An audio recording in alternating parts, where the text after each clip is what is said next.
పశ్చిమ బెంగాల్ రాజకీయాల్లో ఊహించని పరిణామాలు చోటు చేసుకుంటున్నాయి. ఒకప్పుడు తిరుగులేని శక్తిగా కనిపించిన తృణమూల్ కాంగ్రెస్ ఇప్పుడు అంతర్గత తిరుగుబాటుతో కొట్టుమిట్టాడుతుంది. ఆ పార్టీ అధినేత్రి మమతా బెనర్జీ పరిస్థితి మూలిగే నక్కపై తాటికై పడినట్లు తయారైంది. అసలే ఓటమి భారంతో అధికార పక్ష ఎదురుదాడులతో సతమతమవుతున్న ఆమెకు ఇప్పుడు పార్టీలో చీలికలు కలవరపెడుతున్నాయి. పార్టీ నుంచి బహిష్కరణకు గురైన ఎమ్మెల్యే రితబ్రత బెనర్జీ తనకు దాదాపు 50కి పైగా ఎమ్మెల్యేల మద్దతు ఉందని ప్రకటించడం రాజకీయ వర్గాల్లో సంచలనం రేపింది. అంతేకాదు తామే అసలైన తృణమూల్ కాంగ్రెస్ అని అసెంబ్లీలో కొత్త ప్రతిపక్ష నేతను ఎంపిక చేసే దిశగా అడుగులు వేస్తున్నట్లు సమాచారం. అసలు బెంగాల్లో ఏం జరుగుతుంది? రితబ్రత బెనర్జీకి నిజంగానే అంతమంది సపోర్ట్ ఉందా? మమతా బెనర్జీ నాయకత్వానికి నిజంగానే ముప్పు పొంచుందా? ఇప్పుడు చూద్దాం.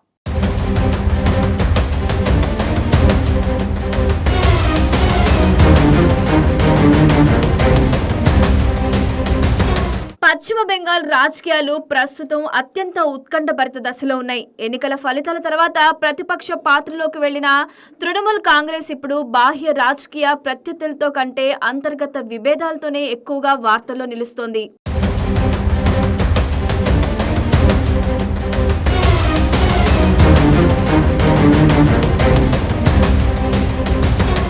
ఈ సంక్షోభానికి కేంద్ర బిందువుగా మారిన వ్యక్తి రితబ్రత బెనర్జీ. పార్టీ వ్యతిరేక కార్యకలాపాల ఆరోపణలతో ఇటీవల తృణమూల్ కాంగ్రెస్ నుంచి బహిష్కరణకు గురైన ఆయన ఇప్పుడు నేరుగా పార్టీ నాయకత్వానికే సవాల్ విసురుతున్నారు.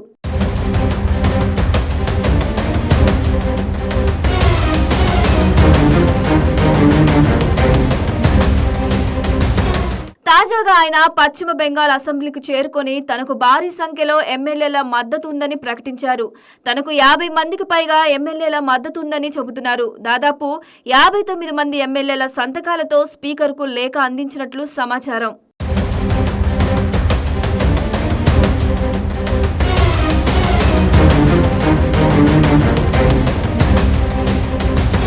ఈ సంఖ్య నిజమైతే ఇది కేవలం అసంతృప్తి కాదు, పార్టీ అధికారిక నాయకత్వాన్ని సవాలు చేసే స్థాయి తిరుగుబాటు అవుతుంది. అంతేకాదు తిరుగుబాటు ఎమ్మెల్యేలు రితబ్రత బెనర్జీని అసెంబ్లీలో ప్రతిపక్ష నేతగా ప్రతిపాదించే ప్రయత్నాలు చేస్తున్నట్లు సమాచారం.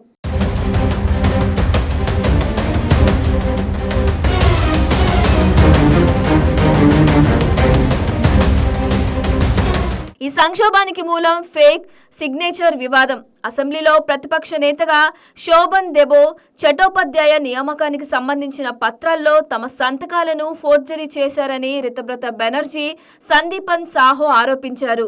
ఈ విషయమై వారు అసెంబ్లీ స్పీకర్కు ఫిర్యాదు చేయడంతో వ్యవహారం పెద్ద వివాదంగా మారింది.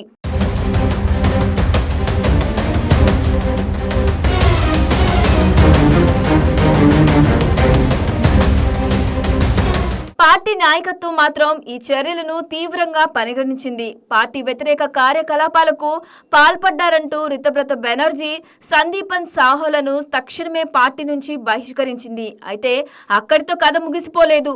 అసలు రాజకీయ డ్రామా ఆ తర్వాతే మొదలైంది.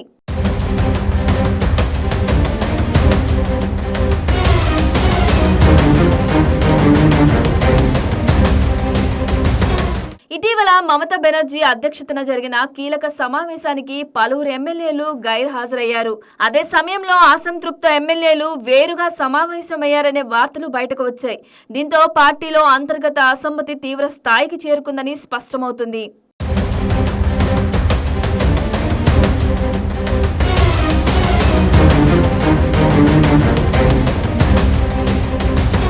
ఈ పరిణామాల నేపథ్యంలో రితబ్రత చేసిన ప్రకటనలు మరింత ప్రాధాన్యం సంతరించుకున్నాయి. రాజకీయ విశ్లేషకులు ఇప్పుడు ఒకే ప్రశ్న అడుగుతున్నారు. బెంగాల్లో మహారాష్ట్ర సీన్ రిపీట్ అవుతుందా? 2022లో మహారాష్ట్రలో శివసేనలో ప్రారంభమైన అసంతృప్తి చివరకు పార్టీ చీలికకు దారితీసింది. ఏక్నాథ్ షిండే వర్గం భారీ సంఖ్యలో ఎమ్మెల్యేలను తన వైపు తిప్పుకొని పార్టీపై హక్కు సాధించింది. పార్టీ గుర్తు కూడా దక్కించుకుంది.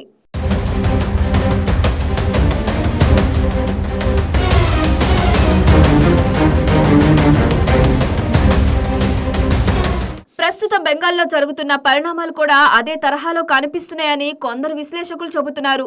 తిరుగుబాటు ఎమ్మెల్యేలు 3/2 సంఖ్యను సాధిస్తే పార్టీపై హక్కు కోరే అవకాశం సిద్ధాంతపరంగా ఉంటుంది. అందుకే ఈ పరిణామాలను మమతా బెనర్జీ వర్గం అత్యంత సీరియస్ గా తీసుకుంటుంది.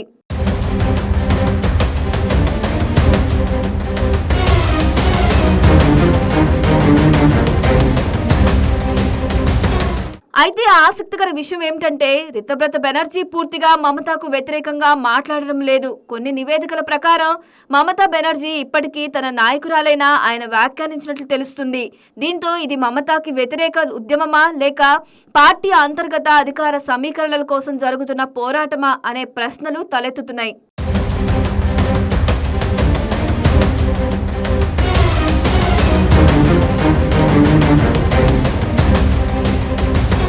ఇక రితబ్రత బెనర్జీ రాజకీయ ప్రస్థానం కూడా ఆసక్తికరంగానే ఉంది. విద్యార్థి రాజకీయాల ద్వారా ఎదిగిన ఆయన మొదట సిపిఎంలో కీలక యువనేతగా గుర్తింపు పొందారు. స్టూడెంట్ ఫెడరేషన్ ఆఫ్ ఇండియా ద్వారా రాజకీయాల్లో వచ్చిన ఆయన్ను ఒకప్పుడు సీతారాం ఏచూరికి సన్నిహితుడిగా కూడా భావించేవారు.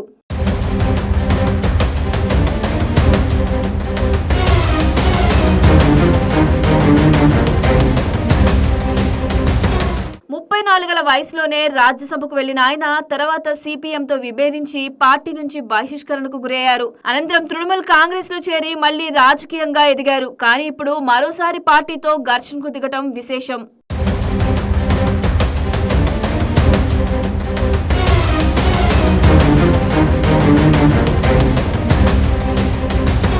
ఇదిలా ఉండగా ఈ సంక్షోభంపై బీజేపీ కూడా కన్నేసింది. బెంగాల్ బీజేపీకి చెందిన నేతలు తృణమూల్లో పెద్ద చీలిక అనివార్యమని వ్యాఖ్యానిస్తున్నారు. మరోవైపు కొందరు బీజేపీ నేతలు టీఎంసీకి చెందిన పలువురు ఎంపీలు తమను సంప్రదించాలని కూడా చెబుతున్నారు. అయితే ప్రస్తుతం ఎవరిని పార్టీలో చేర్చుకునే ఆలోచన లేదని బీజేపీ రాష్ట్ర నాయకత్వం స్పష్టం చేసింది.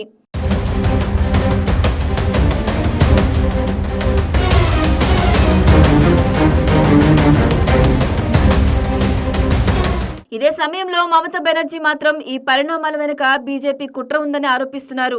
డబ్బు, ఒత్తిళ్లు, బెదిరింపుల ద్వారా తమ పార్టీని బలహీనపరిచే ప్రయత్నం జరుగుతుందని ఆమె ఆరోపించారు. అయితే ప్రస్తుతం అసలు ప్రశ్న ఒకటే, రితబ్రత బెనర్జీ చెబుతున్నట్లు ఆయనకు 50 నుంచి 60 మంది ఎమ్మెల్యేల మద్దతు నిజంగానే ఉందా? అది కేవలం రాజకీయ ఒత్తిడి వ్యూహమా? లేక నిజంగానే తృణమూల్ కాంగ్రెస్ లో భారీ చీలకకు రంగం సిద్ధమైందా? ఈ ప్రశ్నలకు సమాధానం రాబోయే కొన్ని రోజుల్లో స్పష్టమైన అవకాశం ఉంది. ఎమ్మెల్యేల సంఖ్యాబలం బహిరంగంగా బయటకు వస్తే బెంగాల్ రాజకీయాల్లో చరిత్రాత్మక పరిణామాలకు తెరలేవచ్చు.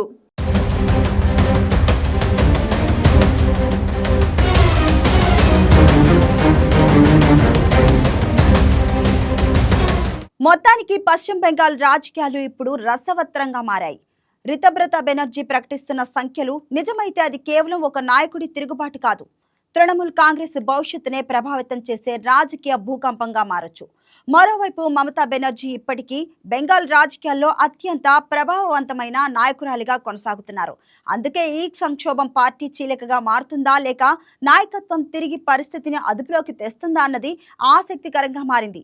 ఏదేమైనా మహారాష్ట్ర తర్వాత దేశ రాజకీయాల్లో మరో భారీ పార్టీ అంతర్గత పోరాటానికి బెంగాల్ వేదికగా మారుతున్న సంకేతాలు మాత్రం స్పష్టంగా కనిపిస్తున్నాయి.